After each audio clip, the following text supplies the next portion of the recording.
आज 12 ऐसे पॉइंट बताऊंगा श्रीमद् भागवत गीता का जो 100% अनमोल रत्न की तरह आपके जीवन में काम करेगा। अनमोल रत्न की तरह काम इसलिए करेगा क्योंकि ये लाइफ चेंजिंग सजेशन दिए थे श्री कृष्ण। वैसे तो हर एक श्लोक श्रीमद् भागवत गीता का अपने आप में रहस्य छुपाया है। जो एक दो श्लोक को जान लेता है वही श्रीमद् भागवत गीता का भक्त हो जाता है। वो श्रीमद् भागवत गीता को अपने पास से कभी दूर नहीं करता। चाहे एपीजे अब्दुल कलाम थे, चाहे स्टीव जॉब थे, चाहे देश विदेश के कितने भी बड़े उद्योगपति क्यों ना हो, श्रीमद् भागवत गीता के हर कोई गुलाम बना है। क्योंकि श्रीमद् भागवत गीता में वो रहस्य छिपी है जिसे समझते समझते पूरी उम्र खत्म हो जाती है, पर लोग पूरी तरह से समझ नहीं पाते हैं। यही श्रीमद् भागवत गीता का सबसे अच्छी बात यह है कि हर समय समय से आपके लिए उपयोगी होता आएगा। हमारे जितने पूर्वज थे उनके लिए भी उपयोगिता आज हमारे लिए भी है, और जितने भी आने वाले संतान हैं उनके लिए भी उपयोगी है। तो श्री कृष्ण बताते हैं कि इंसान वहां से अपना राह चेंज करता है जहां से उसकी लक्ष्य बदलने वाली होती है, जहां से उसकी ग्रोथ होने वाली होती है, जहां से इतिहास रचने वाला होता है, जहां से उसकी पूरी संतान उसे इंप्रेशन के नाम से उसे सम्मान करने वाली होती है। इसी वजह से कभी कभी ऐसा एकाएक चुनाव ना करे, किसी चीज का कोई चीज ना छोड़े जहां से आपकी लक्ष्य बदलने वाली होती है। क्योंकि जब बूंद बूंद से घड़ा भर सकता है, जब छोटे छोटे कंकड़ों से पानी ऊपर आ सकता है, तो आपका लक्ष्य क्यों नहीं बदल सकता। श्री कृष्ण यही बोल रहे हैं कि हर वक्त कदम पीछे नहीं हटाना चाहिए। आपने जो सीखा है आप मत सोचो कि कुछ पाया नहीं, आपने वो सीखा है जो चीज आपको नहीं करना चाहिए था, और वो चीज आपने पाया है जो चीज करना चाहिए था। भले आपको नहीं दिख रहा है, लेकिन कुछ दिन बर्दाश्त करना पड़ता है, आपको फील करना पड़ता है मैंने क्या क्या ग्रोथ किया, क्या क्या सीखा है। जब ऐसा फीलिंग रखेंगे तो आपके अंदर सही निर्णय लेने का क्षमता आएगा। दूसरी चीज बताते हैं श्री कृष्ण कि इंसान को अपनी जिंदगी में सब कुछ करना चाहिए, पर गुलामी करना को कभी नहीं सोचना चाहिए। क्योंकि गुलाम इंसान कभी कुछ नहीं कर सकता, उतना ही कर सकता है जितना उसकी 10,000 15,000 की सैलरी है। गुलामी करने से क्या फायदा। अरे आधी रोटी खाओ, कम से कम चैन की जिंदगी तो जियो। अरे देश विदेश में जाके दिनों रात मेहनत करने से क्या फायदा जब अपने माँ बाप को खुश नहीं दे सकते, अपनी बीवी को कभी खुशी नहीं दे सकते, अपने बच्चों को कभी गोद में खिला नहीं सकते, अपने परिवार को कभी हेल्प नहीं कर सकते, कभी बीमार पड़ गए तो उन्हें एक लोटा पानी नहीं दे सकते। क्या ऐसा फायदा ऐसे पैसे की। इसलिए छोटा बिजनेस करो, चाहे लाख रुपए के बजाय 50,000 कमाओ, क्या ही मायने रख सकता है, पर कम से कम अपने कभी कभी अपनी फैमिली को समय तो दे सकते हो। जब चाहो अपने फैमिली को समय दे सकते हो और अपनी सुख दुख में साथ तो रह सकते हो, और जब चाहे तब जहां जाके एंजॉय तो कर सकते हो। लेकिन देश विदेश में क्या है, कोई अपना होता है क्या, नहीं होता है। वही चीज बोल रहे हैं अर्जुन जब अपने आप को यह बोल रहा था कि मैं गुलामी करके रह लूंगा पर अपनों को नहीं मारेगा, और इन लोगों को सब अपने गुरुओं को कैसे मारेगा। तो अर्जुन यही समझाते हैं कि अर्जुन मूर्ख मत बन, इस वक्त तुझे दुनिया की जरूरत है। अगर तू अधर्म का नाश नहीं करेगा तो ये दुनिया तुझे कैसे जानेगी, इतिहास कैसे बदलेगी। आज इस दर पे तू अगर मारेगा, तेरी गलती नहीं है, तेरे गुरु थे तुझे जो सिखाए थे वो उनकी गलती ये है कि वो अधर्म की तरफ सब कुछ जानते वक्त भी वो अधर्म का साथ दे रहे हैं। गलती इसलिए है, इसलिए उन्हें मरना पड़ रहा है, और तू नहीं मार रहा है। ये तो तू सिर्फ निमित्त मात्र है, मारने वाला तो श्री कृष्ण है, ऊपर वाला है, तू तो सिर्फ जरिया है उसका। इसलिए ज्यादा सोच मत।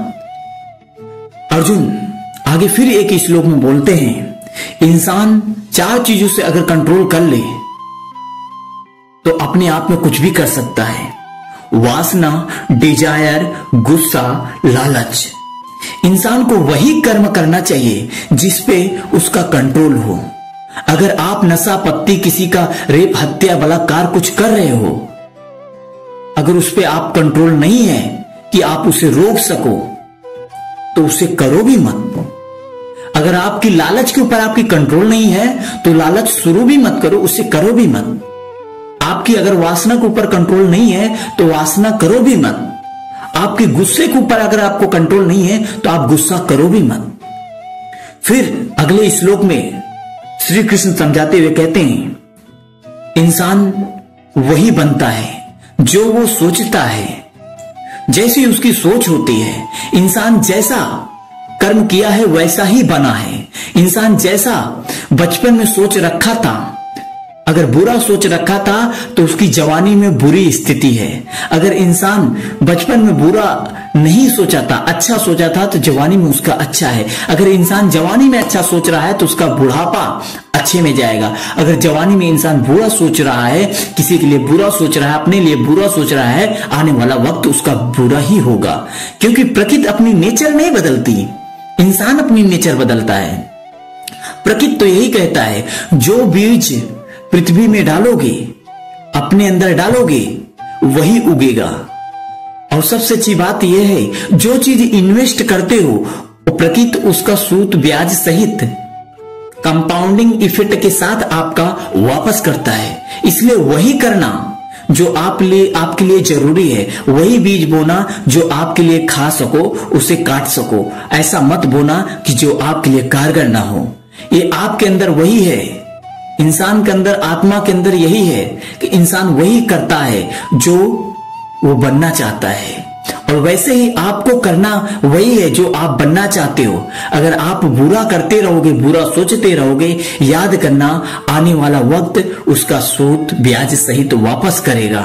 इंसान की सोच ही उसे गंदगी में ढकेलती है। इंसान की अगर सोच बुरी नहीं होती तो वो बुरी तरफ जाता ही नहीं। और श्री कृष्ण अगले श्लोक में बताते हैं कि अच्छा बुरा कुछ भी नहीं होता इस दुनिया में। जो कुछ भी होता है सिर्फ अच्छे के लिए ही होता है। ये मत सोचो कि हमारे साथ हो रहा है तो बुरे के लिए हो रहा है, दूसरों के साथ हो रहा है तो क्यों अच्छे के लिए हो रहा है। एक श्लोक से आपको बताता हूं। एक बार कृष्ण की बहुत बड़ी भक्त थी, एक जंगल के नजदीक रहती थी। वो श्री कृष्ण के बहुत भक्त थे। उसके पास एक इकलौता बच्चा था। एक बार चोरों ने पकड़ा, उसका हाथ काट लिया उसके कंगन के लिए। वो औरत ने बहुत भगवान को दोष दिया कि मेरे बच्चे के साथ ऐसा क्यों करना था, मेरे साथ ही क्यों बुरा करना था। बहुत भगवान को बुरा भला बोली और भक्ति करना बंद कर दी। जब वो भक्ति करना बंद कर दी तो श्री कृष्ण ने कुछ नहीं बोला। ऊपर वाले जानते हो कि मौसम के साथ साथ बारिश करते हैं और मौसम के साथ साथ समझा देते हैं, वक्त के साथ साथ हर चीज दिखा देते हैं। आपको साबित करने की जरूरत नहीं पड़ती। फिर क्या हुआ, एक बार राक्षसों ने, जो जंगल में रहते थे, उन्होंने उनकी जो कुल देवी थी, उनके भक्तों ने पूरा एक माना कि बलि चढ़ाएंगे, और आजू बाजू के जितने भी छोटे छोटे बच्चे थे वो पकड़ ले गए। जब उनके गुरु देखे तो गुरु ने बोले थे कि जो भी बच्चे का बलि चढ़ेगा उसका पूरा अंग सलामत होना चाहिए। जब उस बच्चे का हाथ कटा हुआ देखे तो उस बच्चे को छोड़ दिए। उस बच्चे ने जब लौट के आया अपने घर पे, अपनी माँ को एक एक बात बताई कि सारे बच्चों को बलि चढ़ गया माँ, मेरे को छोड़ दिया गया इसलिए क्योंकि मेरा हाथ कटा था। तब उस माँ को समझ में आया, अगर उस दिन हाथ नहीं कटा होता तो आज मेरा बच्चा जिंदा नहीं होता, आज मेरे साथ नहीं होता, मेरा इकलौता औलाद मेरे साथ नहीं होता। वैसे ही जो भी इंसान के साथ होता है हर कुछ अच्छे के लिए होता है। अगर किसी का दोस्ती बिछड़ता है तो अच्छे के लिए होता है, उसके पीछे कोई न कोई वजह होता है। अगर किसी का प्यार बिछड़ता है उसके पीछे कोई न कोई वजह होता है। क्योंकि हो सकता है ईश्वर इसलिए प्यार बिछाड़ता है क्योंकि आपको कुछ सिखाना चाहता है कि इंसान पग पर बदलने को तैयार है। इंसान मौसम नहीं है पर मौसम से ज्यादा बदलता है, पर इंसान गिरगिट नहीं है पर गिरगिट से ज्यादा रंग बदलता है।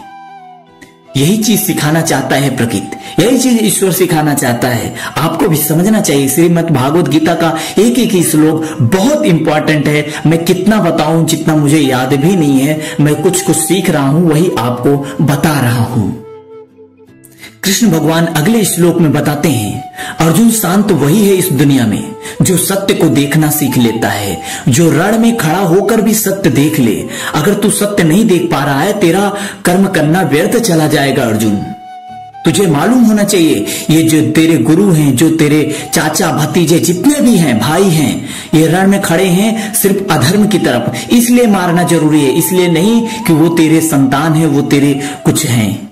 ऐसा नहीं है। अगर तू नहीं मारेगा अधर्म का जीत होगा, और अधर्म का जब बात बढ़ेगी तो आने वाले एक एक व्यक्ति के लिए तकलीफदायक होगा। इसलिए तुझे मारने की जरूरत है। सत्य को देखना सीख, सत्य को जानना सीख। इसलिए सत्य के पीछे शांति होती है। अगर सत्य को नहीं स्वीकार करेगा तो शांति कभी नहीं मिलेगी, याद रखना। अर्जुन, एक बात याद रख लेना, सच्चाई और अच्छाई को कभी भी दबाया या छुपाया नहीं जा सकता। समय के साथ साथ बाहर आ ही जाता है, चाहे कितना भी कोई कुछ कर ले। जो भी सच्चाई को दबाने को कोशिश करता है वो ही सच्चाई के अंदर दफन हो जाता है। जो भी अच्छाई को दबाया है वो खुद अच्छाई के राह पे चलने से विरुद्ध हो गया है, क्योंकि जो अच्छाई को दबाना चालू करता है वो खुद अच्छाई से बहुत दूर चला जाता है। इसलिए कीचड़ में से कमल तोड़ ले पर कीचड़ ऊपर लगने ना पाए। कीचड़ में से कमल तोड़ ले, कीचड़ लगने ना पाए। 32 दांतों के बीच में एक जीभ रहता है, प्रभु का नाम लेता है। तो आप भी वैसे बन जाओ। अगर चारों तरफ अत्याचार हो रहा है, चारों तरफ अनर्थ हो रहा है, तो आप अपने जीभ से सीख लो कि आपके चारों तरफ 32 राक्षस बैठे हैं और एक बंदा अकेला है जो प्रभु भजन कर रहा है। वैसे ही आपको अपनी जिंदगी में अपने आप को बदलना है। सच्चाई को कभी छुपाया नहीं जा सकता, इसलिए जो भी करो सत्य के दम पे करो। और हाँ, अर्जुन ने अर्जुन को यह भी बताए हैं, अर्जुन सच्चाई वो ही होता है जो सत्य के लिए हो। अगर झूठ बोलना पड़े किसी का जान बचाने के लिए, किसी की इज्जत बचाने के लिए, तो झूठ बोल दे। ये झूठ नहीं है, ये सत्य है। अगर किसी की इज्जत बच रही है झूठ बोलने से तो बोल दो। अगर किसी की मां बहन की इज्जत बच रही है झूठ बोलने से तो बोल दो। किसी की जान बच रही है झूठ बोलने से तो बोल दो। अगर एकाएक कोई राक्षस पड़े हैं किसी को मारने के लिए, अगर वो पूछे कि इस घर में कोई व्यक्ति घुसा है क्या अभी अभी आके, अगर आपको मालूम है कि सामने वाला मार देगा उसे, तो आप बोल दो कि नहीं आया है। इसमें आपका दोष नहीं है, ये कर्म का दोष है, ये कर्म युद्ध है। इसलिए सत्य असत्य को पहचानो फिर बोलो। यही श्रीमद् भागवत गीता आपको समझाने की कोशिश करता है, यही सब कुछ दिखाने का चाहता है कि ये बिजनेस में भी काम करेगा, सुख में भी काम करेगा, दुख में भी काम करेगा, सत्य में भी काम करेगा, असत्य में भी काम करेगा। अर्जुन, ये भागवत गीता सिर्फ तेरे लिए नहीं, पूरी दुनिया के लिए सबसे ज्यादा लाभदायक है। इसलिए जो भी इसे पढ़ता है, जो भी इसका 5% भी जानता है, आज तक वो कभी